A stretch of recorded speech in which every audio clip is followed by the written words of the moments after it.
ناظرین السلام علیکم ورحمۃ اللہ وبرکاتہ۔ میں ہوں آپ کا میزبان انصار عزیز ندوی اور آپ میرے ساتھ دیکھ رہے ہیں سیدھی بات۔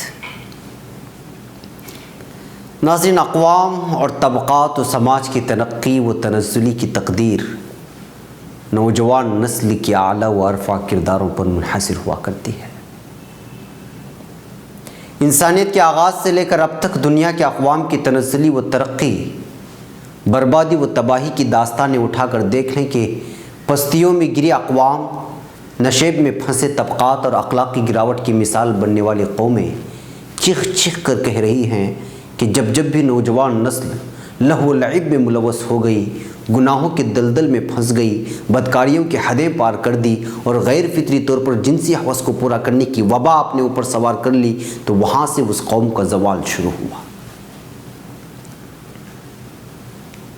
آج جب ملک، ریاست، شہر و بستی، دیہات و کالونی سے کچھ افسوسناک خبریں حقیقت کا لبادہ اوڑھے دبے پاؤں موصول ہوتی ہیں، تو ان برباد و ہلاک کی گئی اقوام کی داستانوں کو یاد کر کے خون کے آنسو رونے کا من کرتا ہے، اور جسم میں پیدا ہونے والی جھرجھریاں کہتی ہیں کہ ہم تباہی کے دہانے پہنچ چکے ہیں۔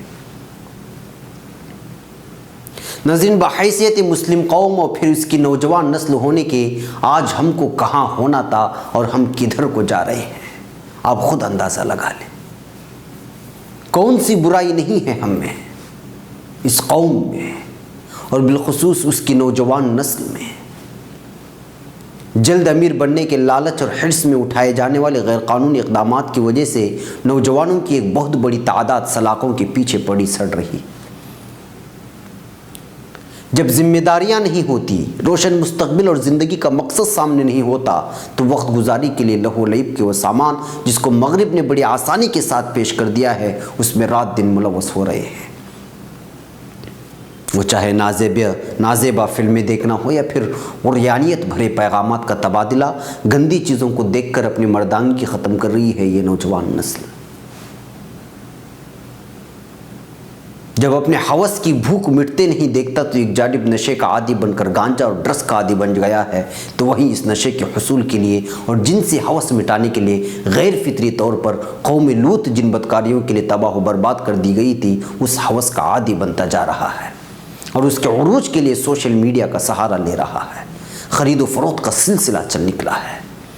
یہ ایک شہر بستی کی کہانی نہیں، لیواتت جس کو انگریزوں نے گئے کا نام دیا، یہ وبا اتنی عام ہو گئی کہ اس کو قانونی شکل تک دینے کے لیے مغربی ممالک در پہ ہو گئے، اور آج ٹیلی ویژن میں دکھائے جانے والے ان کے حقوق اور پھر خبروں سے جن انسانیت کو شرم سے ڈوب کر مر جانا چاہیے تھا، آج وہی انسانیت اس کے سسٹم کی اور حقوق کی بات کرتی ہے۔ اور امت مسلمہ کے نوجوانوں کے لیے چلو بھر پانی میں ڈوب مرنے کی بات یہ ہے کہ جو قوم قرآن میں قوم لوط کی داستاں پڑھی، جن کی تباہی و بربادی کے قصے پڑھے، اللہ کے غضب کا نظارہ دیکھا، اور جو بستیاں آج بھی عبرت کی نشان بن کر ہمارے سامنے کھڑی ہیں، اس قوم کے نوجوان اس طرح کی بدکاریوں میں ملوث ہو رہے ہیں۔ دیکھیے اپنے اپنے شہر اور بستی میں، اخبارات کو اٹھائیے، کہیں پر گانجے کی خرید و فروخت میں یہ نسل دھر لی جا رہی ہے، تو کہیں پر دیگر غیر قانونی کاموں میں، کہیں پر کسی اور جرم کی پاداش میں، تو کہیں اور کسی اور الزام کے ساتھ یہ نوجوان تباہی کے دہانے بھاگ رہی ہے نسل۔ قوم کے سرپرستان، والدین، قوم کے رہنما سب پریشان ہیں، الجھن کا شکار ہے کہ کس کو اس تباہی کی وجہ مانے۔ سوشل میڈیا کو کوسے، اسمارٹ فون کو، انٹرنیٹ کی آسانی کے ساتھ فراہمی کو، تربیت کی کمی کو، دوست احباب کے حلقے کو، آخر کس کو وجہ مانے؟ نکیر کرنے سے گریز کرنا نہی عن المنکر کے ایک شعبے سے ناانصافی ہو سکتی ہے۔ کیا سماج میں علماء کرام نکیر نہیں کر رہے ہیں؟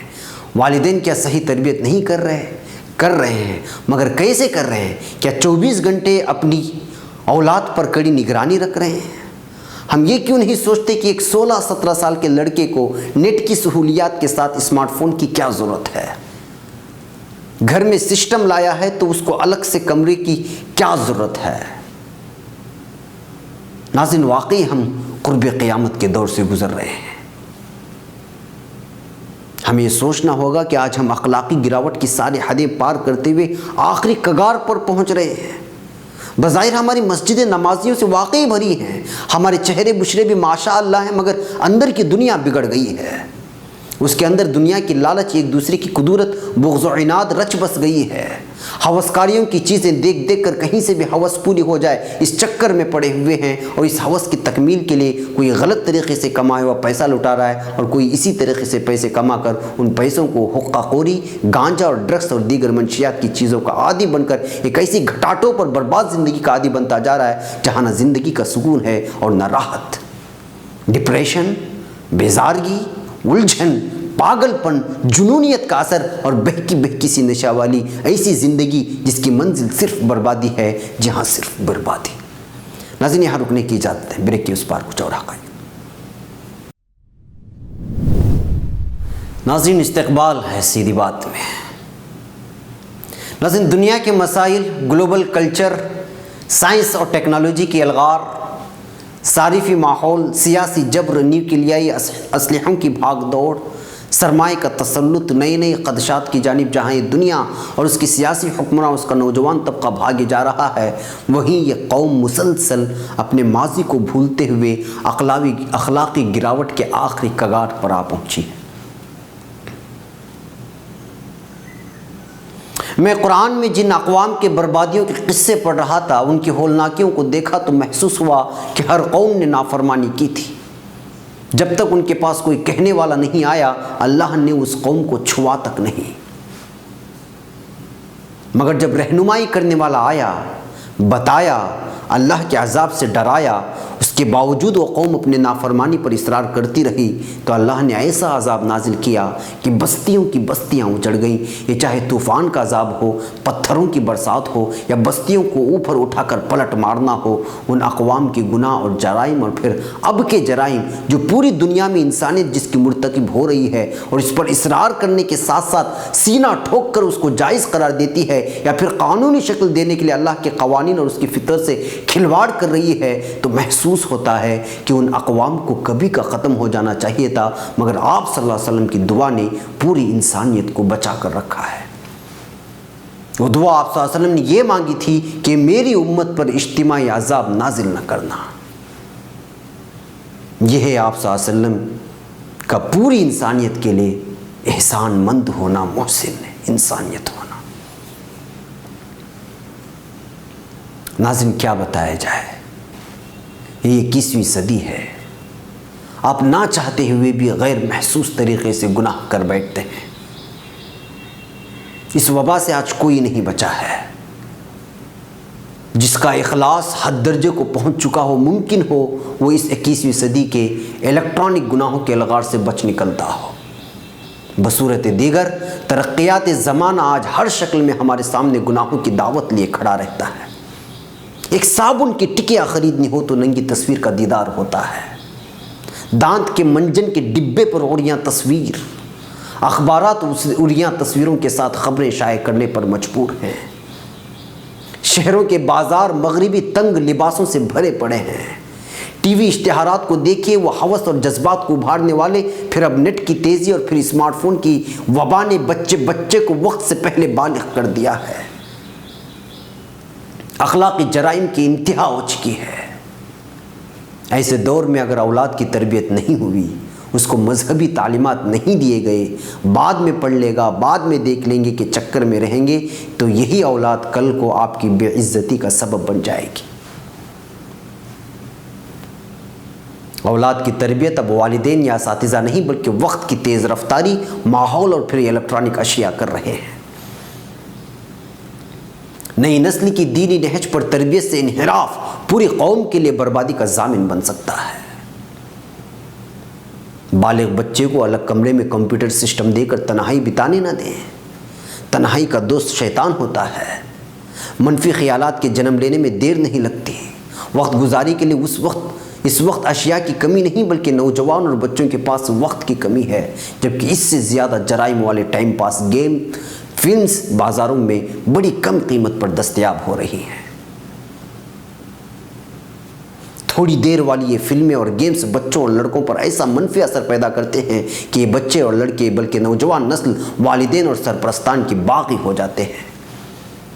اپنے معاشرے میں، آس پاس سماج میں دیکھیے کہ ایسے کتنے لڑکے ہیں جو چھوٹی چھوٹی باتوں کو لے کر والدین سے جھگڑنے کے بعد گھر چھوڑ کر بھاگ جاتے ہیں، اور بھاگ گئے، بھائیوں سے لڑ بیٹھے ہیں، بہنوں سے لڑ بیٹھے ہیں، وقت سے پہلے عاشقی سر پر سوار ہو جاتی ہے۔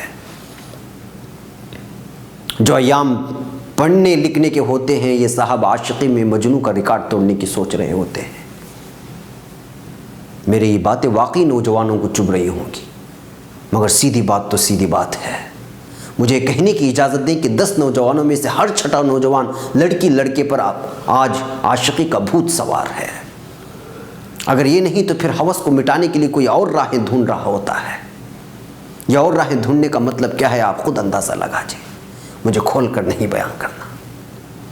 والدین اور سرپرستان صاف صاف سن لیں، آپ فل ٹائم جاب پر ہیں، والدین کی تربیت میں کوتاہی آپ کے لیے یہاں بھی اور مرنے کے بعد بھی وبال جان بن سکتی ہے۔ اولاد کی ناقص تربیت کے ساتھ ان کو بے لگام چھوڑ دینا ان کے قتل کے برابر ہے۔ جسم اور لباس کی پاکیزگی کی جانب ان کا دھیان لے جاتے رہے، ظاہری پاکی کا اثر ذہن اور دل و دماغ پر بھی ہوتا ہے۔ اچھے اور مثبت سوچ کے قصے سنایا کریں، سفلی خیالات پیدا کرنے والی تمام تر چیزوں سے اولاد کو دور رکھنا، اور پھر اس زمانے میں تو سمجھتا ہوں واجب کے درجے تک ضرور ہو گیا ہے۔ جی ہاں ناظرین، واجب کے درجے تک۔ ناظرین، حضرت مولانا علی میاں رحمۃ اللہ علیہ نے 16 اپریل 1983 عیسوی میں حلقہ پیام انسانیت کے وفد کے یوپی کے دورے کے بعد علی گڑھ مسلم یونیورسٹی کے کینیڈی ہال میں طلباء اور اساتذہ سے ایک تقریر کی تھی۔ اس کا چھوٹا سا اقتباس میں یہاں آپ کے سامنے پیش کرتے ہوئے آگے بڑھتا ہوں۔ مولانا علی رحمٰن نے فرمایا تھا کہ حضرات، انسان کے لیے بیماری کوئی غیر فطری چیز نہیں ہے۔ صحت کا اعتدال سے ہٹ جانا اور بیماری کا شکار ہو جانا انسانی فطرت کے خلاف نہیں ہے، بلکہ یہ ایک طرح سے زندگی کی علامت ہے۔ پتھر غلطی نہیں کر سکتا، درخت غلطی نہیں کر سکتا، انسان ہی غلطی کرتا ہے۔ اس لیے غلطی زیادہ پریشانی کی بات نہیں اور اس پر مایوس ہونے کی ضرورت نہیں۔ انسانوں کی ایک بڑی جماعت کا کسی غلط راستے پر پڑ جانا، اپنی سفلی خواہشات اور پست درجے کے مقاصد کی تکمیل کے پیچھے دیوانہ ہو جانا، تاریخ انسانی کے لیے بھی اور تقدیر انسانی کے لیے بھی شدید تشویش کی بات نہیں ہے۔ تشویش کی بات یہ ہے کہ بگڑے ہوئے حالات سے پنجہ آزمائی کرنے، فساد انتشار پیدا کرنے والی طاقتوں سے آنکھیں ملانے والے اپنی سہولتوں، عزتوں اور بعض اوقات حکومت و اقتدار کو قتلے میں ڈال کر میدان میں اتارنے والے نایاب ہو جائیں، تو یہ اصل تشویش کی بات ہے۔ ناظرین، آگے مولانا کیا کہہ رہے ہیں اس پر تھوڑا غور کریں، بلکہ میں کہتا ہوں بار بار غور کریں، ہر طبقہ سماج اس پر غور کرے، چھوٹا بڑا بوڑھا جوان ہر کوئی غور کرے۔ آگے جو مولانا کے بیان کا اقتباس رکھنے جا رہا ہوں وہ پوری دنیا کی انسانیت کے سامنے آنا ضروری ہے۔ مولانا نے فرمایا کہ کسی سماج کے لیے سب سے بڑا خطرہ، خواہ وہ دنیا کا قدیم سماج ہو یا جدید سماج ہو، یہ ہے کہ اس کے اندر ظلم کا مزاج پیدا ہو جائے۔ پھر اس سے زیادہ خطرناک بات یہ ہے کہ اس ظلم کو ناپسند کرنے والے اس معاشرے میں انگلیوں پر بھی گنے نہ جا سکتے ہوں۔ دوربین تو دوربین، خوردبین سے بھی ان کو دیکھا نہ جا سکتا ہو۔ پورے سماج میں چند درجن آدمی بھی ایسے نہ ہوں جو اس ظلم کو، اس صفاقی کو، اس قساوت اور سنگدلی کو، کمزوروں پر دست درازی کو ناپسند کرتے ہوں اور اپنی ناپسندگی کا اعلان کرتے ہوں۔ گھر بیٹھ کر ناپسند کرنے والے تو مل جائیں گے جو 4-6 آدمیوں کی موجودگی میں کہہ دیں گے کہ یہ ٹھیک نہیں ہو رہا ہے، بڑے خطرے کی علامت ہے، لیکن اپنی ناپسندگی کا اعلان کریں اور اس کو لے کر میدان میں آ جائیں۔ ایسے افراد کی جب کسی سماج میں، کسی معاشرے میں کمی ہوتی ہے تو اس سماج، اس معاشرے، اس سوسائٹی کو کوئی طاقت نہیں بچا سکتی۔ جب کسی معاشرے میں ظلم پھیلنے لگا ہو اور پسندیدہ نگاہوں سے دیکھا جانے لگا ہو، جب ظلم کے لیے معیار بن گیا ہو کہ ظالم کون ہے، ظالم کی قومیت کیا ہے، ظالم کا فرقہ کیا ہے، ظالم کی زبان کیا ہے، ظالم کس برادری سے تعلق رکھتا ہے، تو انسانیت کے لیے یہ ایک عظیم خطرہ پیدا ہو جاتا ہے۔ جب انسانیت کو اس طرح خانوں میں بانٹا جانے لگے اور ظالم کی بھی قومیت دیکھی جانے لگے، جب اس کا مذہب پوچھا جانے لگے، جب آدمی اخبار میں کسی فساد یا کسی ظلم و زیادتی کی خبر دیکھے تو پہلے اس کی نگاہیں یہ تلاش کرے کہ کس فرقے کی طرف سے یہ بات شروع ہوئی، اس میں نقصان کس کو پہنچا۔ جب ظلم کو ناپنے اور ظالم ہونے کا فیصلہ کرنے کا یہ پیمانہ بن جاتا ہے تو وہ کس قوم ہو، فرقہ طبقہ برادری سے تعلق رکھتا ہو، تو اس قوت معاشرے کو کوئی طاقت، کوئی ذہانت، کوئی سرمایہ اور بڑے بڑے منصوبے بچا نہیں سکتے۔ ناظرین، سنا آپ نے، ایک بار پھر بیک میں جانا، دوبارہ اس کو سننا، اور پھر دیکھیں ساری دنیا میں، پوری دنیا میں ظلم و ستم کا جو سلسلہ چل نکلا ہے وہ زبان و برادری پر ہے۔ ظالم کے گناہ کو چھپانا اور مظلوم کے گناہوں کو سامنے لانا اور اس ظلم پر افسوس کرنا صرف اب اجلاسوں اور میٹنگوں کی بات ہو گئی ہے، یا زیادہ پریس کانفرنسوں کی۔ جب دنیا کا پورا سیاسی اور سماجی نظام زبان اور فرقوں کو لے کر بگڑ چکا ہے، ان ساری اقوام کو آئینہ دکھانے والی امت مسلمہ کی یہ نوجوان نسل پتہ ہے کیا کر رہی ہے؟ یہ نشے میں بدمست ہو کر ہوس مٹانے کے لیے نئے نئے طریقے ڈھونڈ رہی ہے۔ میں والدین سے اور سرپرستان سے صاف اس دور پرفتن سے ڈراتے ہوئے کوئی کہے نہ کہے، میں ضرور کہوں گا اور صاف کہوں گا کہ زمانہ بدل گیا ہے۔ اعتماد یقین کا زمانہ نہیں رہا۔ خود بھی سیف رہیں اور اولاد کو بھی سیف رکھیں۔ بچیوں کو سیدھا اور لڑکوں کو الٹا لیٹنے سے منع کریں۔ بلوغت کے قریب جب بچے واش روم میں معمول سے زیادہ دیر لگائے تو کھٹک جائیں اور نرمی سے باپ بیٹے کو اور ماں بیٹی کو سمجھائے۔ بچوں کو بچپن ہی سے اپنے مخصوص اعضاء کو چھیڑنے نہ دیں، آگے چل کر یہ عادت بن جاتی ہے۔ بچوں کو اجنبیوں سے گھلنے نہ دیں۔ اگر کسی ہم عمر یا تھوڑے بہت عمر کے فرق کے ساتھ رشتہ دار بھائی بہنوں سے زیادہ قریب ہوتا ہے تو غیر محسوس طریقے سے وجہ جاننے کی کوشش کریں۔ 5 یا 6 سال کی عمر سے بستر الگ کر دیں۔ وہ بچے جو لڑکپن کی عمر سے گزرتے ہوئے جوانی کی دہلیز پر قدم رکھنے والے ہوں یا رکھ چکے ہوں تو ان کی اشیاء کی چھان بین کرتے رہیں۔ دوستی یاری پر نظر رکھیں۔ سوشل میڈیا پر زیادہ ایکٹیو رہنے نہ دیں، بلکہ قریب پھٹک ہی نہ دیں۔ یاد رکھیں، آج کل یہ پرائیویسی نامی بھوت کا جادو نوجوان نسل پر سر چڑھ کر بول رہا ہے، اور اس نعرے کے آڑ میں وہ سب کچھ کر رہے ہیں جو پورے سماج و معاشرے کا سر نیچا کر دیتا ہے۔ جی ہاں ناظرین، سر نیچا۔ ناظرین، وقت ہو چلا ہے، بس آپ یہ بات پلوں سے باندھ لیں کہ انسان نسیان کا پتلا ہے۔ غلطیاں اسی سے سرزد ہوتی ہیں۔